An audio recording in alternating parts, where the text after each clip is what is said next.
বাংলাদেশের মাটিতে জন্ম নিয়ে ধন্য হলাম চিরধন্য।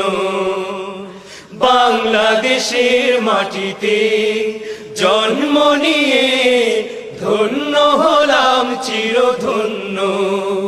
আমি জীবন দিতে পারি তাই তো এই দেশের মাটির জন্য।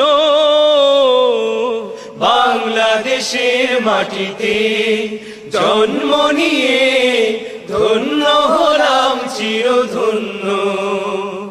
বাংলাদেশের মাটিতে জন্ম নিয়ে ধন্য হলাম চিরধন্য। হে হে হে লা লা লা লা লা লা ও হো হো শাহ মখদুম শাহ